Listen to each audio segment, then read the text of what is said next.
Dan masih kelanjutan segmen sebelumnya di mana komunitas akan mengajukan pertanyaan secara langsung kepada para paslon.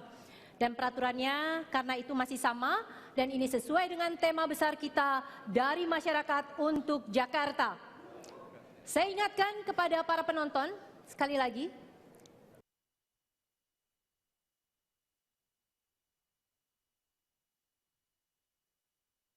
pada saat salah satu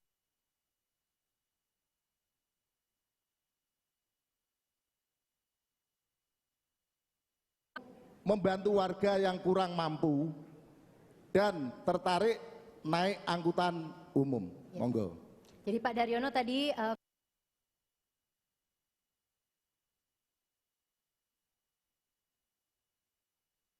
kata-katanya adalah apakah mungkin digratiskan saja termasuk.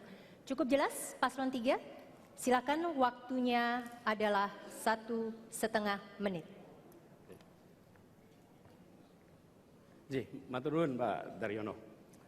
Jadi ketika kita bicara tentang transportasi, lebih dari 30% biaya hidup seringkali dialokasikan untuk transportasi.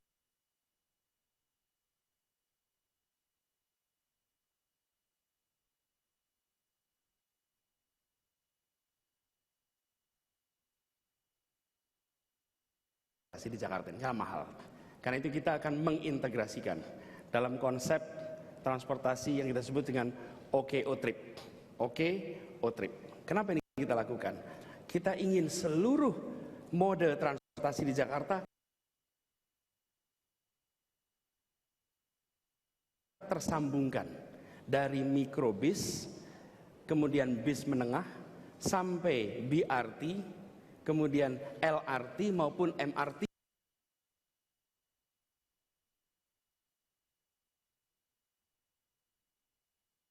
Dalam satu sistem. Hari ini belum, hari ini masih jalan sendiri. Satu integrasi, dan integrasikan itu komponennya apa? Satu adalah biayanya terintegrasi, 5.000 semuanya, termasuk dari Kepulauan Seribu. Ketika mereka datang ke Jakarta, maka tiket yang dipakai untuk kapal langsung bisa dipakai untuk seluruhnya. Yang kedua adalah manajemennya dibuat terintegrasi. Yang ketiga, yang tidak kalah penting, kesejahteraan dari penyelenggara seperti bapak-bapak ini. Kesejahteraannya harus terjamin. Karena itu subsidi yang kita berikan bukan hanya untuk Transjakarta, tetapi diberikan untuk keseluruhan sistem transportasi di Jakarta. Kalau hari ini yang banyak menerima Transjakarta, dengan begitu maka biayanya murah, bisa kemana saja, nyaman, dan pemerintah menanggung ongkosnya. Terima kasih. Pak Anies, cukup? Baik, kita langsung saja beri kesempatan kepada paslon 2 untuk menjawab pertanyaan dari komunitas tersebut. Apakah perlu dibacakan lagi? Tidak perlu, silakan. Terima kasih Pak Daryono, ini mewakili komunitas yang pakai transportasi. Nah, itulah kenapa kami sejak 2 tahun yang lalu memaksa warga Jakarta menggunakan e-tiket. Misalnya dulu orang dari Manggarai mau ke Blok M itu 4 kali naik bus. Nah, dengan ada tiket kami mulai tahu orang ini naik di situ, makanya sekarang 1 kali naik bus. Sama juga sebetulnya ketika orang mau ke Blok M, ada beberapa rute yang sudah kami ubah juga. Jadi intinya memang di e-ticketing. Nah, perlu saya sampaikan pada Pak Daryono dan teman-teman, kami sebenarnya sudah menggratiskan Pak sejak tahun yang lalu naik bus. Jadi kalau Bapak Ibu punya gaji UMP, tinggal lapor di Bank DKI penerimaan gajinya, maka otomatis Bank DKI memberikan gratis. Sekarang para marbot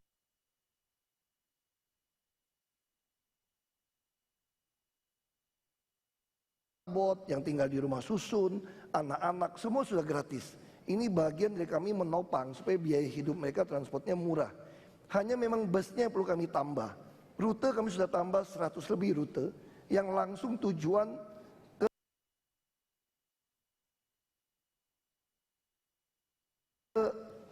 sampai kemana. Jadi ini penting, kenapa kita dorong dengan e-ticketing. Sekarang lansia malahan yang tidak mampu bisa kami jemput dengan Transjakarta Care. Kami punya 26 unit. Jadi orang kalau pakai kursi roda, pengen dijemput, nggak punya uang ke rumah sakit, tinggal telepon 1 hari sebelumnya, kami datang, kami jemput, kami urusin. Jadi sebenarnya kalau gratis itu sudah lakukan.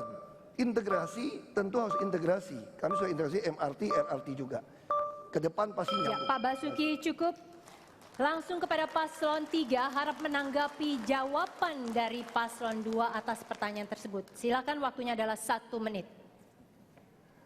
Ketika kita mengatakan akan mengintegrasikan, maka kita melihat mobilitas penduduk. Dan terakhir studi dilakukan itu tahun 2007, udah 10 tahun yang lalu. Konsekuensinya, cara kita mengatur rute hari ini tidak mencerminkan kebutuhan warga. Karena itu kita integrasikan dan rutenya disesuaikan dengan kebutuhan mobilitas warga di Jakarta. Yang kedua yang tidak kalah penting, kita malah akan mengajak lebih jauh dari penyedia transportasi online untuk juga terlibat. Terutama di fase di mana kita membangun integrasi itu. Karena itu perlu proses, perlu waktu. Di fase itu integrasi dengan penyedia online akan kita lakukan. Lalu yang ketiga yang tidak kalah penting, kita akan memastikan proses ini tidak top down tapi bottom up. Teman-teman penyelenggara selama ini minim diajak, kami akan undang terlibat. Anda bantu rumuskan rutenya, prosesnya. Pak Anies, cukup sampai di sana, dan kita langsung saja beri waktu kepada paslon 2 menanggapi jawaban yang disampaikan paslon 3, waktunya 1 menit. Silakan. Kadang-kadang saya suka heran juga, kami dianggap tidak bottom up. Sebetulnya ketika Anda menggunakan tiket, menempel waktu keluar, itulah bottom up yang kita lakukan. Kami tahu persis Anda sampai kemana. Misal dulu Kampung Rambutan ke Blok M, 3 kali naik bus. Kenapa kami tahu banyak penumpang pengen Kampung Rambutan langsung Blok M? Karena dia tap. Jadi ini 1 juta lebih. Penumpang ini belasan juta, tentu butuh data. Makanya kami dengan pola seperti ini jadi data. Kami akan terus membuat rute-rute yang baik. Busnya kami kelas dunia semua. Bahkan bus kami yang baru-baru ini, showbreakernya pun bisa miring. Supaya yang pakai kursi roda itu bisa rata. Kalau enggak dia langsung meluncur. Dan lantainya pun enggak mungkin jatuh. Sekarang kita pun mengurangi 20% kapasitas kursi supaya bisa hadap ke depan. Sehingga perempuan mempunyai ruang yang nyaman di dalam bus. Busnya semua sangat standar. Kenapa lambat? Karena kami ingin produksi karoseri lokal. Itu aja masalahnya. Ya, Pak Basuki, kita cukupkan sampai di sana, dan kita tepuk tangan untuk jawaban paslon 2, paslon 3, dan juga masyarakat transportasi. Baik, ini kita lanjut kepada komunitas yang ketiga. Adalah komunitas rumah susun dan toilet untuk semua keluarga. Jadi tadi saya sebut permukiman, ternyata ada yang secara spesifik yaitu rumah susun dan toilet untuk semua keluarga. Silakan perwakilannya mengambil pertanyaan untuk undian, kemudian disebutkan namanya. Terima kasih buat Mbak Ira. Assalamualaikum warahmatullahi wabarakatuh. Nama saya Soekarto, nama topnya Karto ya. Saya pengen bertanya kepada kedua kandidat calon gubernur. Pak, kami ini warga rusun Jatinegara yang direlokasi akibat normalisasi Kali Ciliwung. Kami menderita tidak saja secara ekonomi tapi juga secara mental. Kami benar-benar merasa drop. Saat ini kami tinggal di rusun yang sering bocor, padahal kami harus menanggung beban biaya bulanan terus menerus. Bila Bapak terpilih, apakah Bapak tega untuk terus menerus membebani kami biaya rusun yang bocor ini? Terima kasih, Pak. Ya, yang pertama jawab adalah paslon 2, pertanyaannya cukup jelas. Baik, waktunya adalah 1,5 menit. Terima kasih Pak Harto. Memang harus kita akui, beberapa rusun yang dibangun dengan kontraktor yang maling, itu berakibat seperti itu. Makanya sekarang kenapa kami memperlambat, kami lebih baik pilih yang mutu yang baik. Kalau Bapak perhatikan rusun-rusun yang Bapak tinggal, kalau soal tidak bayar bagaimana? Memang rusun itu tidak bayar sebetulnya Bapak, Ibu. Rusun itu tidak bayar, ini hanya kontribusi. Kontribusi untuk pemeliharaan lingkungan, itu pun kami subsidi 80%. Nah yang tidak mampu bayar, beberapa sudah kami bayarkan lewat basis juga lewat operasional saya sebetulnya. Tapi setelah kami teliti, hanya 30% yang tidak mampu bayar. 70% itu tidak mau membayar. Nah ini yang sedang kita lagi bantu, termasuk kita akan bangun di Ciangir. Harus kita akui waktu kami memindahkan itu, ada unsur sosial yang kami tidak perhatikan waktu itu. Misal contoh, tadi bisa pinjam cabai, pinjam minyak goreng, waktu pindah tetangganya berubah. Nah sekarang untuk yang pindah baru, dia boleh sama-sama tinggal di satu lantai. Nah ini yang kami lakukan, termasuk tempat dagang. Kami mulai pikirkan sekarang untuk membongkar pagar-pagar rusun seperti Jatinegara, supaya membangun kios-kios dagang. Nanti ke depan, semua rusun kami itu, kios dagang itu di tepi jalan, sehingga mobil yang lewat bisa mampir. Inilah yang kami harus akui, ada kesalahan desain yang masa lalu yang terus kami perbaiki sekarang. Saya mohon maaf dan saya harap Bapak Ibu bisa bersabar. Pak Basuki cukup, langsung saja saya beri kesempatan paslon 3 waktunya 1,5 menit menjawab pertanyaan dari komunitas rumah susun tadi. Apakah perlu diulang pertanyaannya? Cukup, kita Cukup, silakan. Ini pertanyaan yang sering muncul ketika kita bertemu dengan warga rumah susun. Hamzah dari Bukit Duri yang pindah juga ke rumah susun menceritakan penderitaan dimulai ketika masuk rumah susun. Karena itu kenapa konsep kita adalah menata kampung. Dan kita perhatikan, dalam memimpin, membawa hati. Gubernur ini bukan sekedar melaksanakan peraturan, membuat peraturan, bukan. Gubernur ini pemimpinnya rakyat. Rakyat itu saudaranya. Karena itu penderitaan rakyat adalah penderitaan gubernurnya. Bukan dipandang penderitaan rakyat sebagai kelompok orang saja. Tidak bisa. Ini bukan statistik. Ini adalah manusia yang punya hak hidup yang sama di Jakarta. Karena itu kenapa kami ingin hadir memimpinnya dengan hati. Karena problem yang seperti ini. Solusinya, kenapa kita buatkan program perumahan dengan DP 0 rupiah. Supaya warga di kampung-kampung yang hari ini kampungnya sempit. Saya datang kampung Krukut. 4 km dari balai kota. Di sana padat sekali, sempit. Kamar mandi pun berbarengan di depan. Kita tata ulang. Lalu mereka diberikan akses pada apa? Pembiayaan. Sehingga bukannya dipindahkan ke tempat jauh, diberikan solusi di situ dan diberikan hak untuk memiliki rumah di tempat itu dengan pembiayaan 0 rupiah DP-nya. Terima kasih. Ya, baik, langsung saja paslon 2 menanggapi jawaban yang diberikan oleh paslon 3 tadi dalam waktu 1 menit. Silakan. Matur Subanun Pak Karto. Kami sudah ke Rusun Jatinegara. Memang ada beberapa yang komplain tentang persoalan yang disampaikan. Sekarang begini, mari kita bandingkan. Sekarang kondisi Kampung Pulau seperti apa, sudah indah. Mereka yang masuk Rusun Jatinegara itu mendapatkan banyak fasilitas.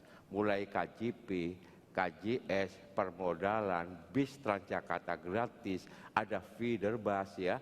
Jadi banyak sekali yang dimanfaatkan. Oleh sebab itu, kami mohon dengan sangat, kami tidak bisa memuaskan semua orang. Pasti ada yang komplain. Dengan permohonan maaf, kami akan berusaha memperbaiki kalau ada yang bocor-bocor. Meskipun itu dulu yang membangun adalah PUPera, tapi kami tanggung jawab untuk menyembuhkan yang bocor. Dan itu rusunnya adalah 30 meter persegi yang cukup layak untuk warga kita, saudara kita yang ada di Kampung Pulau. Terima kasih. Ya, langsung saja paslon 3 menanggapi apa yang disampaikan oleh paslon 2, waktunya 1 menit. Jadi yang dibutuhkan warga di sini sebenarnya solusinya. Karena itu kenapa kita melihat persoalan ini, kita bayangkan seseorang tinggal di Jakarta, sebutlah 40-50 tahun sejak kedatangannya. Ada periode di mana mereka menggunakan rumah susun, seperti yang Anda sudah miliki sekarang, rumah susun. Di tempat itu kami akan pastikan yang sudah tinggal di sana, penyelenggaraannya baik. Manajemennya baik, dan itu artinya ada transparansi, siapa yang mengelola, siapa yang bertanggung jawab bila ada masalah, dan menggunakan alat digital untuk bisa ada monitoring yang baik. Tetapi tidak cukup. Ke depan, lewat program OKOC ada peningkatan kesejahteraan. Lalu yang kedua yang tidak kalah penting, dari situ pindah naik kelas untuk memiliki rumah sendiri, baik rumah tapak ataupun rumah susun, tetapi memiliki rumah. Dan ini yang kita siapkan. Solusinya adalah manajemen lebih baik, peningkatan kesejahteraan, dan punya rumah sendiri. Ya, Pak Anies, kita cukup sampai di sana dan kita beri tepuk tangan untuk jawaban paslon 2, paslon 3, dan komunitas rumah susun dan toilet untuk semua keluarga. Baiklah, hadirin para paslon, kita masuk kepada komunitas keempat, yaitu komunitas nelayan. Silakan perwakilannya untuk maju mengambil undian pertanyaan, disebutkan siapa namanya. Assalamualaikum warahmatullahi wabarakatuh. Kami Iwan dari nelayan. Pak, kami nelayan sudah tinggal di pantai Jakarta turun-temurun. Apakah kehidupan kami sebenarnya diikuti oleh atau Saya tidak? boleh bantu ya Pak? Apakah kehidupan kami sebenarnya diakui atau tidak? Betul itu yang mau disampaikan? Ya. Ya, lanjut Pak. Jika iya, apakah kebijakan pemerintah DKI itu masa depan kehidupan kami? Saya merasakan hal ini karena merasa program lain kayaknya reklamasi lebih diperhentikan, sementara kehidupan kami nelayan diabaikan. Ya, baik. Apakah kedua gubernur akan memperbaiki kehidupan nelayan dan akan mensejahterakan nelayan, dan apakah mau menghentikan reklamasi atau kesejahteraan nelayan? Tolong diperhatikan itu. Ya, baik. Ya, terima kasih. Saya akan ulang pertanyaannya supaya lebih jelas. Intinya adalah mereka mempertanyakan sudah turun-temurun, tapi sebenarnya mereka diakui atau tidak. Jika iya, apa kebijakan pemerintah DKI untuk masa depan kehidupan mereka? Mereka merasa bahwa program lain seperti reklamasi lebih diperhatikan, sementara kehidupan mereka diabaikan. Baik, saya beri waktu 1,5 menit, dijawab terlebih dahulu oleh paslon 3. Silakan.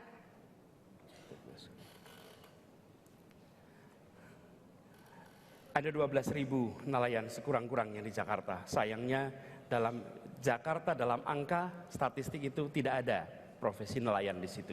Karena itu kami akan memastikan bahwa nelayan di Jakarta meningkat kesejahteraannya, dan salah satu caranya mengapa kita menolak reklamasi.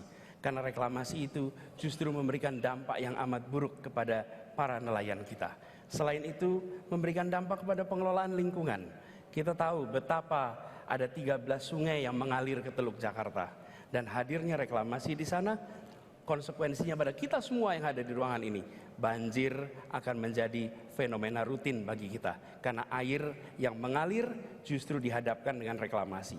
Dan yang ketiga, terkait dengan para nelayan, kita akan memastikan program peningkatan kewirausahaan untuk nelayan dilakukan secara intensif.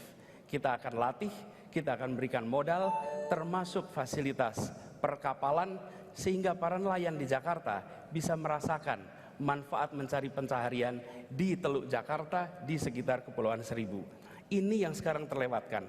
Kalau kita masuk di Kepulauan Seribu saja, pelatihan, pendidikan untuk para nelayan dan keluarga nelayan amat minim. Di sana kita akan kembangkan SMK untuk perikanan, dan para nelayan dilatih sehingga bisa lebih produktif dalam mereka melaksanakan. Waktunya habis. Saya beri kesempatan kepada paslon 2 untuk menjawab pertanyaan dari komunitas nelayan. Saya sudah bacakan, apakah kemudian perlu diulang? Namanya Pak apa? Namanya silakan Pak. Pak Triman. Pak Triman. Iwan. Pak Iman. Ya, Pak silakan. Iman. Ya, terima kasih Pak Iman. Saya mau tunjukkan ini adalah nelayan Muara Angke. Rancangannya kami tidak pernah punya niat mengusir nelayan. Ini tematik, bahkan ada kanal untuk perahu nelayannya. Ini adalah Muara Baru. Pantai Mutiara mengajukan izin memperluas untuk perumahan mewah. Saya tolak, kami tolak. Kami memperluas justru di sini, dapat tanah 10 hektar. Untuk apa? Supaya nelayan ada tempat sandar, termasuk ada tempat penyimpanan ikan, termasuk pengolahan ikan seperti ini jam-jaman. Tapi ini akan dimiliki oleh nelayan. Lalu kita bisa lihat, kita harus menyelesaikan banyak tanggul. Jakarta ini 1,5 meter di bawah muka laut. Kita lagi meninggikan 3,8 meter tanggul. Nah, tanggulnya sedang dikerjakan. Ini adalah tanggul yang kita kerjakan dari Cilincing menuju Tanjung Priok. Ketika tanggul ini jadi, maka ini semua ada tambatan untuk perahu. Dan bagaimana untuk perumahannya? Perumahannya akan kami taruh di tepinya, di tepi tanggul. Semua nelayan akan tinggal di tepi tanggul, perahunya di sini. Bahkan kami mulai memikirkan untuk Muara Angke. Kita sedang akan membangun restoran apung supaya ibu-ibu nelayan juga bisa melakukan ini. Restoran yang lama akan kita bongkar. Jadi sebetulnya lapangan bola Angke, desain pengembangan terpadu Muara Angke sudah jadi semua. Ini hubungannya apa dengan Pulau Reklamasi? Reklamasi itu nelayan pun berhak tinggal di sana karena 50% tanah itu punya DKI. Ya, Dan kita waktunya habis. Saya minta kepada paslon 3 sekali lagi. Saya ingatkan kepada para paslon, bukan eksplorasi jawaban tetapi menanggapi jawaban dari pasangan calon lawannya. Silahkan, waktunya 1 menit. Pak Iwan, jawaban saya nggak muter-muter. Bapak adalah bagian dari kami. Bapak akan diperhatikan, Bapak akan diberikan solusi untuk Bapak bisa naik kelas.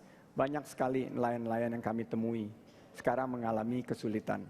Kami memiliki program yang jelas berpihak kepada nelayan. Kami menolak reklamasi dan menghentikan reklamasi yang ada sekarang karena tidak terbuka dan tidak berkeadilan untuk para nelayan.